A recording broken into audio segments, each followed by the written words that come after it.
Journey of catching a powerful Italian cartel. Consignment is packed in Mexico and transported through the Atlantic. What is going to happen next? Let's figure it out. Hi, welcome back to Explanation Pro. Today, we will recap the first episode of the miniseries, 000. Spoiler alert, watch out and take care. The movie begins in Calabria, Italy, with Don Minu, boss of the 'Ndrangheta and head of the La Piana family, getting out of his bunker environment. He's telling why he doesn't trust anybody or anything, including his wife, son, and most especially, his mother. When he comes out of hiding, he looks old and half-blind, worn from years of work. Later, a festival occurs in the town where Don Stefano walks through the crows, and many people greet him. Then, he meets his grandpa, Don Minu, and they meet in the woods. He talks to a group of people, stating he needs the money to feed everyone, and says they forced him to live in a bunker and that he wants their trust again. Moments after that, Stefano hands him a lot of money. Meanwhile, Stefano begins to plan the end of Minu's reign, starting with one of the loyal men who worked for Minu, Luciano. Luciano's car breaks down, and Nicola points a gun at him and tells him to open the truck. Stefano and Nicola then take all of Luciano's money and burns it in a bonfire. Then, he kills and feeds him to a pig while planning further, dreaming of taking over the leadership of 'Ndrangheta from Minu. On the other hand, Minu is a man who survives on wits, and everything that happened to him has already worn him down. So Stefano knows he'll have a challenging and nearly impossible way to bring him down. He also knows that Minu always has a backup plan and seems ready for any situation. Meanwhile, a massive substance consignment must be transported locally in Mexico for safekeeping because the 'Ndrangheta, who are supposed to buy out the consignment, are yet to pay up. On the other hand, women do a secret narcotics assortment in the back at the chili factory. A man named Nancy then answers the phone. His mother says his brother is acting fool again. However, unbeknownst to him, the military outside has a squad at the ready, tapping the phones. After that, he calls a man about a big order of 5,000 chili tins and claims it's unsafe to keep all the substance, but the man on the other side doesn't care. Nancy then plans to hide all the chilies on a farm, and he wants to avoid trouble with the Italians. On the other hand, the Special Forces team of the Mexican army is aware of this deal, and they start tracking the movement of Nancy, but it somehow gets known. So even as they track down every moment of him, he catches wind of where they are and tries to escape. Because of this, a gunfight starts at a market crowded with civilians, where a young schoolgirl gets shot. Then, Sergeant Manuel Vampiro Contreras, one of the men following Nancy, tries to save her by asking her to keep her eyes open but is of no help. Despite that, they successfully capture Nancy. As he gets tortured in a bunker, asking him where he's meeting the buyers, Vampiro drowns out the sounds of violence by listening to a sermon. Moments later, the Special Forces team commanded by Captain Varas gets information about the venue where all the Mexican Mafia and Linwood family have planned to meet. They discover that the meeting schedule is between the Lara brothers, Jacinto and Enrique, and Emma Linwood and her father, Edward Linwood, at a restaurant in Monterrey, Mexico.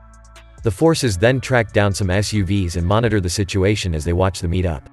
One of the forces notices Enrique enter a restaurant with Jacinto. Still, they await orders on what to do with the brothers. Later, it turns out that Vampiro, also at the unit, is a dirty official who leaks information to the seller's security detail. He hinders the attempts of his commander to capture or kill the Lara brothers while they're on site. However, one of the fellow officers who happened to be a part of the mission notices him, making him nervous. Yet, he continues to find ways to delay the team. The Foss's radios got intercepted, and the Lara brothers departed quickly in the SUVs. Even though the local police try to protect them, the military starts shooting anyway, leading to Edward getting fired. In a flashback, Edward meets Francois and Mark on a cargo ship, where he asks about the value of the shipment and demands that they bring down the price. Later, Emma goes into the offices and discovers that the Italian accountant has noted that the money has yet to come through. Upon learning this, Emma approaches Edward and her brother Chris, who has hearing difficulties. They start to get concerned about the money, the shipment, and the Italians. At dinner, Emma tries to bring up the money issue again, causing Edward to get angry. Outside, she reminds Edward that they're talking about $31 million, but he claims he still needs to broker substance. However, she contests that, arguing they no longer need to broker. Edward then states that they need to show Minu they can trust him, so Emma goes to the bank and sets up a transfer for $31 million. Then, she tells Edward that they have 4 weeks to return the funds. They will have to start selling assets if they still need to. However, Edward continues dismissing Emma's concerns and lectures her about keeping the economy afloat. After a few days, they arrive at Monterrey, Mexico, and Emma tells Edward that Chris understands what's going on. They then start discussing Huntington's disease, to which Chris attends an anonymous therapy group for people with such a condition.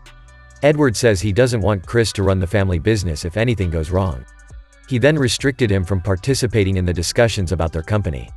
Because according to him, he believed that Chris would follow his mother's suit. He says that there's a possibility that Chris might contract a genetic disease that led to his mother's dementia. Presently, Emma and Edward meet with the Lara brothers at the restaurant. Edward is then talking about their usefulness and how they are essential. However, the brothers receive an alert about the military squad outside. They immediately depart, leading to a gunfight and getting Edward shot. Meanwhile, in Aspromonte, Calabria, Minu is sleeping when he hears his radio go off in his bunker and tries to alert Michelle. He sees that the military is approaching from the outside. So he opens a secret passageway, and as he starts escaping, he falls and breaks his hand. The army then breaches, but he's successful in getting out. Back in Mexico, Emma and the Lara brothers pick Edward up at the restaurant and transport him to the United States. Because he's wearing a bulletproof vest, the shot didn't wound him. Still, the impact has affected him enough to have his heart stop after he arrives at his residence in New Orleans, Louisiana. After that, Emma and Chris lay beside Edward's dead body on the bed. Emma lies to Chris and states that Edward's last words were for Chris to join the family business and stop living for his sickness. At Edward's funeral, Chris delivers an emotional speech saying that he always thought Edward would outlive him. After the funeral, when Chris and Emma arrive home, they see that the door is open.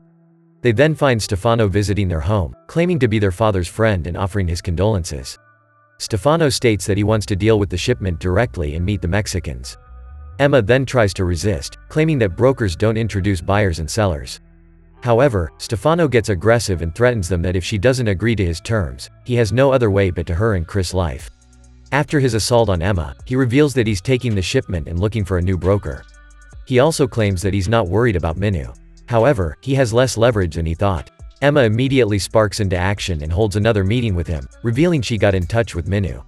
She then manages to get the word out to Minu and tells Stefano that Minu agreed to her terms, stipulating that Chris will accompany the shipment. She then tells Chris about the change in plans, and he only has to tell her not to destroy his garden in his absence. After their conversation, he joins the captain on board. The ship is in the ocean when Chris hears the sound of a chopper. He then looks up to see men climbing down a rope from the helicopter, and the first man punches him saying nothing, who later turns out to be Vampiro. Later, Vampiro meets with Varas, who's concerned and points to a photo of his children. He says he doesn't want his children growing up in a hellhole, referring to the young girl who got accidentally killed. He then asks Vampiro if the cartel got warned, and he thinks someone is playing dirty and wants the mole flushed out. Vampiro then claims he doesn't suspect anyone but vows to find them anyway. Later, it shows how Vampiro has managed to loot from the site of raids and chases and splits it with his team of men. When Varas and others chase the Lara brothers, Emma, and Edward, one of the cars meets with an accident, causing Lara's lawyer and 2 guards dead. Vampiro then steals the money bag from the lawyer and splits it with his men. However, one of his men tells him that he supports him but wouldn't accept money that comes from narcos, which puts him on Vampiro's hit list. After their meeting, Vampiro gets in a car, dressed usually and out of uniform. He then receives intel about a shipment route.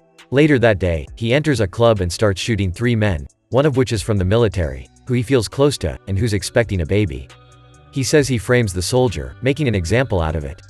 After that, the military men throw the dead men off the bridge. They hang them by chains to show that they're traitors, that 2 of the men were cartel members, and that the other was a soldier working with the cartel as a mole. Later, the military gathers more intel after an intense interrogation, and they head out again. Because Vampiro discovers the mole, he gets added to the team that heads out to capture a massive consignment of substances in a ship in the middle of the ocean, which is where Chris is. He had heard from his contact at Lara's that the narcotics were moving by sea through a shipping company. As Vampiro is part of the team, he controls the situation. However, he realizes that the special forces captured none other than his contact, so they have information about the ship and the exact container that holds the narcotics. When Varas is suiting up for the mission, Vampiro recruits men on his side to be on the team. Moments later, the forces land the ship by helicopter and knock Chris unconscious. Then, they start clearing the boat and holding the crew at gunpoint. One of the military men opens one of the containers and checks the cans as ordered by Varas, and finds substances inside the cans. Meanwhile, Varas gets impatient and asks Vampiro what he's waiting for, as he has yet to call it in. Vampiro then stares intensely before saying that the ship should maintain its current course as he and the other forces will be well compensated. After saying that, he kills Varas with a dagger. Seeing that, No one else reacts, showing he has loyal members within the military. He then uses his radio and says they need backup as they got attacked as a form of his cover-up. Thank you so much for watching. If you enjoyed this video, please hit the like button and also subscribe my channel for more videos like this. See you in the next video.